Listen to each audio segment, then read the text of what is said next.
Bapak terkonfirmasi.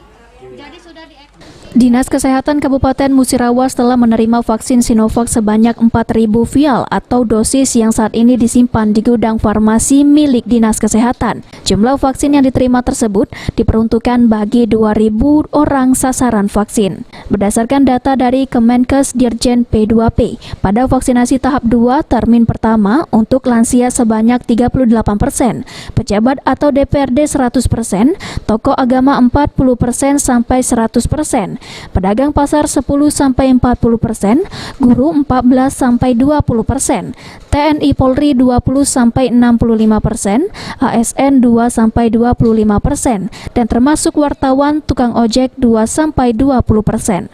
Kabid Kepala Bidang Pengendalian dan Pencegahan Penyakit atau P2P Dinas Kesehatan Musirawas, Edward Zuliar mengatakan, pihaknya saat ini tengah mempersiapkan proses pendistribusian vaksin Sinovac ke-21 unit layanan vaksin yang ada.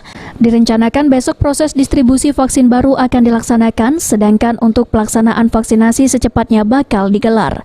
Dinas Kesehatan mengupayakan vaksin COVID-19 dapat didistribusikan secara adil terhadap sasaran.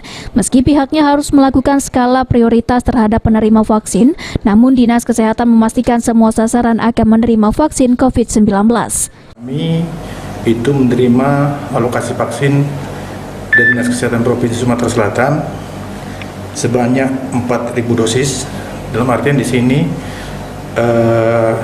kita gunakan untuk 2 kali vaksin, artinya untuk 2.000 sasaran. Jadi saat ini kami masih sedang mempersiapkan pengalokasian vaksin yang kami terima untuk didistribusikan ke 21 unit layanan vaksinasi, 19 puskesmas dan 2 rumah sakit yang ada di Kabupaten Musirawas. Pada kegiatan vaksinasi tahap pertama di Musirawas, baru 1.828 tenaga kesehatan yang sudah disuntik vaksin. Dari jumlah tenaga kesehatan sebanyak 2.334. Pencapaian vaksinasi COVID-19 tahap pertama sekitar 78,3%. Sedangkan untuk vaksin yang tersisa ada sekitar 304 vial yang nantinya akan digunakan untuk vaksinasi tahap kedua. Tri Hajariah, PAL TV.